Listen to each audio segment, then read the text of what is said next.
വഖഫ് ബോർഡിനെ എതിർക്കുകയോ എതിർക്കാതിരിക്കുകയോ എന്നുള്ളത് ഞങ്ങളുടെ ലിമിറ്റിന്റെ പെട്ടതല്ല. ഞങ്ങളൊക്കെ വഖഫ് ബോർഡ് എന്നത് ഈ ഉമ്മീദ് ആക്ടിന്റെ അല്ലെങ്കിൽ വഖഫ് ആക്ടിന്റെ ഒരു ഉൽപ്പന്നമാണ്, ഒരു പ്രോഡക്റ്റാണ്. സുപ്രീംകോടതിയിലെ പ്രയർ തന്നെ പൂർണ്ണ ഫോമിലുള്ള അങ്ങനെയൊന്നും അത് പറഞ്ഞു. അതൊക്കെ പിന്നെ ഈ അജണ്ട മാറ്റി സെറ്റ് ചെയ്യാൻ ആഗ്രഹിക്കുന്ന പല ആളുകളും ഇവിടെ നാളെ അതെ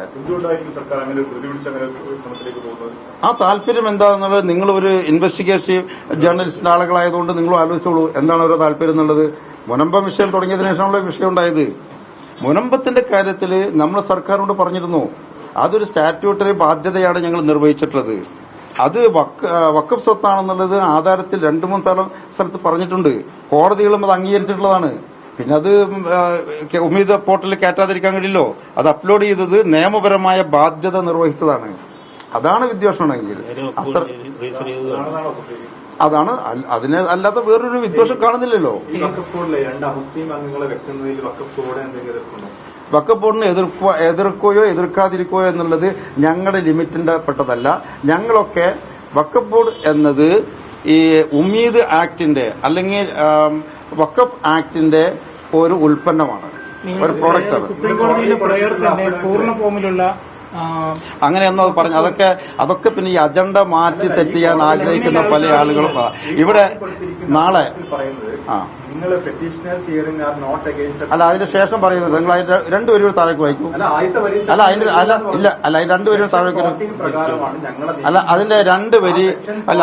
സെക്ഷൻ 14 പ്രകാരം എല്ലാ അപ്പോയിന്റ്മെന്റും സെക്ഷൻ 14 എന്ന് പറഞ്ഞാൽ അതില് ചെയർമാനും പെട്ടു, എല്ലാവരും പെട്ടു, 11 അംഗങ്ങളും പെട്ടു, ഒക്കെ പെട്ടു. എല്ലാ കാറ്റഗറീസും സെക്ഷൻ 14 പെടുന്നത്. ആ സെക്ഷൻ 14 പ്രകാരമാണ് എല്ലാ അപ്പോയിന്റ്മെന്റും നടക്കുന്നത്. ആ 14 പ്രകാരം ചെയ്യാമെന്നാണ് ഗവൺമെന്റ് ഹൈക്കോടതിയിൽ പറഞ്ഞിട്ടുള്ളത്. ഞങ്ങൾ അത് ചെയ്യണമെന്നുള്ളത് അത് ഞങ്ങളുടെ ബാധ്യതയല്ലാതെ അത് പറഞ്ഞിരിക്കുന്നത് അത് സർക്കാരാണ് ചെയ്യേണ്ടത്. ഞങ്ങൾക്ക് ചെയ്യാനോ ചെയ്യാതിരിക്കാനോ ബോർഡിന് അധികാരമില്ല. അല്ല ബോർഡ്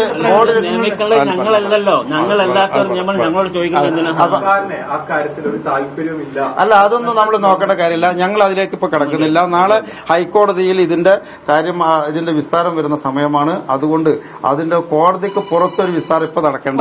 അത് അവിടെ ഞങ്ങളോട് പറയും. എന്തായാലും ഒരു കാര്യം ഉറപ്പ്, ഞങ്ങളൊക്കെ വിവിധ സംഘടനകളിലുണ്ട്. ബോർഡിന്റെ പുറത്താണ് ഞങ്ങളെങ്കിൽ ബോർഡിന്റെ പുറത്ത് ഞങ്ങൾക്ക് ആ സംഘടനയുടെ നയങ്ങളും ആയിട്ട് ഞങ്ങൾക്ക് ബന്ധമില്ല. അല്ല ഞങ്ങൾ ബോർഡിന്റെ പുറത്ത്, ബോർഡിന്റെ ഉള്ളിൽ ബോർഡ് ഈ നിയമത്തിന്റെ പ്രൊഡക്റ്റാണ്.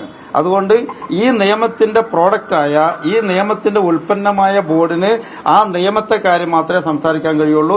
അതിന്റെ അപ്പുറത്ത് ഹൈക്കോടതിയിൽ നാളെ വരുമ്പോൾ അവിടെ ഞങ്ങൾ പറയും. ഈ ഹർജിയെല്ലാം തള്ളണമെന്ന് ആവശ്യപ്പെട്ടു എന്നാണ് മന്ത്രി പറഞ്ഞത്. ഇതൊക്കെ എല്ലാം നടക്കുന്നത് വഞ്ചനയാണ്. എല്ലാം നടക്കുന്നത് വഞ്ചനയാണ്. എഴുതി കൊടുത്തത് തള്ളണമെന്ന് ഒരിക്കൽ എഴുതി കൊടുത്തു. അവിടെ വന്നിട്ട് പറഞ്ഞു ഞങ്ങൾ അതിനെ സപ്പോർട്ട് ചെയ്യണമെന്ന് പറഞ്ഞു. ഇത്രയും വിരോധാഭാസം കണ്ടിട്ടുണ്ട് ഇതിനു മുമ്പ്. അതും ഹൈക്കോടതി പറഞ്ഞ് GP നേരിട്ടാണ് പോയി പറയുന്നത്. അല്ല AG നേരിട്ടാണ് ഹൈക്കോടതിയിൽ പറയുന്നത് ഞങ്ങൾ അതിനെ സപ്പോർട്ട് ചെയ്യണമെന്ന്. അപ്പൊ എഴുതി കൊടുത്തത് ഇങ്ങനെയാണെന്നും പറഞ്ഞു. പിന്നെ മറ്റേ മന്ത്രി പറഞ്ഞു, റവന്യൂവിന്റെ മന്ത്രി പറഞ്ഞു എന്റെ ഡിപ്പാർട്ട്മെന്റിൽ നിന്ന് അങ്ങനെ ഒരു സ്ഥാനം പോയത് ഞാൻ അറിഞ്ഞിട്ടില്ല എന്ന് പറഞ്ഞു. പിന്നെ അത് ഞാൻ അന്വേഷിക്കുമെന്ന് പറഞ്ഞു. ആകെ കൂടി ഒരു കൺഫ്യൂഷനാണ് നടക്കുന്നത്. എന്തോ ഒരു നിഗൂഢതയുണ്ട്. ആ നിഗൂഢത നിങ്ങൾ അവരുമായി ചോദിച്ച് ക്ലിയർ ചെയ്യേണ്ടതാണ്. തൽക്കാലം നിർത്തട്ടെ.